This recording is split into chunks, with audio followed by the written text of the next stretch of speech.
आजकल social media पर एक के बाद एक ऐसी खबरें सामने आ रही हैं जो भारतीय जनता पार्टी की छवि को खराब करने की कोशिश कर रही हैं। हाल ही में भाजपा नेता मनोहर लाल धाकड़ का एक वीडियो इंटरनेट पर तेजी से वायरल हो रहा है। इस वीडियो में वे दिल्ली मुंबई एक्सप्रेसवे पर एक महिला के साथ आपत्तिजनक स्थिति में नजर आ रहे हैं। इस वीडियो को देखकर लोग हैरान हैं और सवाल उठा रहे हैं कि आखिर ऐसी हरकतें करने वाले लोग भाजपा जैसी पार्टी में कैसे शामिल हो जाते हैं। इससे पहले भी एक और भाजपा नेता बब्बन सिंह रघुवंशी का मामला सामने आया था। उनकी एक वीडियो भी वायरल हुई थी जिसमें वे एक नौटंकी में नाचने वाली महिला के साथ अश्लील हरकतें करते नजर आ रहे थे। ये वीडियो भी सोशल मीडिया पर खूब चर्चा में रहा और लोगों ने इसे लेकर भाजपा की कार्यशैली पर सवाल उठाए। लेकिन ये बात यहीं पर खत्म नहीं होती। एक अन्य भाजपा नेता विजय शाह ने तो हद ही कर दी। उन्होंने कर्नल सोफिया कुरैशी को आतंकियों की बहन कहकर अपमानित किया। इस बयान ने भी खूब विवाद खड़ा किया। इन तीनों नेताओं की हरकतें देखकर एक सवाल बार बार उठता है कि आखिर भाजपा ऐसी हरकतें करने वाले लोगों को अपनी पार्टी में शामिल क्यों करती है। क्या पार्टी के पास कोई ऐसी प्रक्रिया नहीं है जो ये सुनिश्चित करे कि केवल साफ सुथरे लोग ही पार्टी का हिस्सा बने। ये सवाल इसलिए भी महत्वपूर्ण है क्योंकि भाजपा वही पार्टी है जिसमें नरेंद्र मोदी और योगी आदित्यनाथ जैसे नेता हैं। ये दोनों नेता अपने परिवार और निजी जीवन को छोड़कर देश की सेवा में समर्पित हैं। उन्होंने अपनी जिंदगी राष्ट्र सेवा के लिए समर्पित कर दी है। लेकिन जब ऐसी पार्टी में अश्लील और अनैतिक हरकतें करने वाले लोग शामिल हों तो ये वाकई शर्मिंदगी की बात हो जाती है। भाजपा वो पार्टी है जिसने अटल बिहारी वाजपेयी जैसे दिग्गज और सम्मानित नेता देश को दिए हैं। अटल जी जैसे नेताओं की विरासत को आगे बढ़ाने वाली इस पार्टी में जब इस तरह की शर्मनाक हरकतें सामने आती हैं तो ये न केवल पार्टी की छवि को खराब करता है बल्कि लोगों का भरोसा भी तोड़ती है। सवाल ये है कि क्या प्रधानमंत्री नरेंद्र मोदी और भाजपा के शीर्ष नेतृत्व का अपनी पार्टी के नेताओं पर कोई नियंत्रण नहीं रह गया है।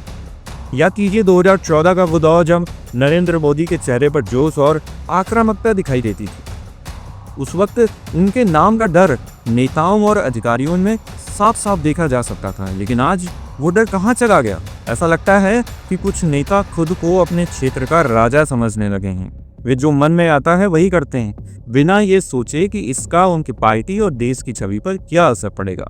जो वीडियो और खबरें सोशल मीडिया पर सामने आई हैं वे तो बस उदाहरण हैं।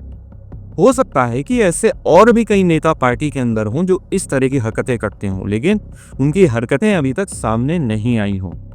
ऐसे में सवाल उठता है कि इस तरह के नेता देश का भला कैसे कर सकते हैं। अगर यही हरकतें किसी दूसरी पार्टी के नेताओं ने की होती तो भाजपा इसे राष्ट्रीय मुद्दा बना चुकी होती। लेकिन जब बात अपनी पार्टी की आती है तो चुप्पी क्यों साध ली जाती है। यहाँ विपक्ष की भूमिका भी सवालों के घेरे में है। विपक्षी दल खासकर कांग्रेस को तो जैसे फुर्सत ही नहीं है कि देश में हो रही कौन सी घटनाओं पर ध्यान देना चाहिए।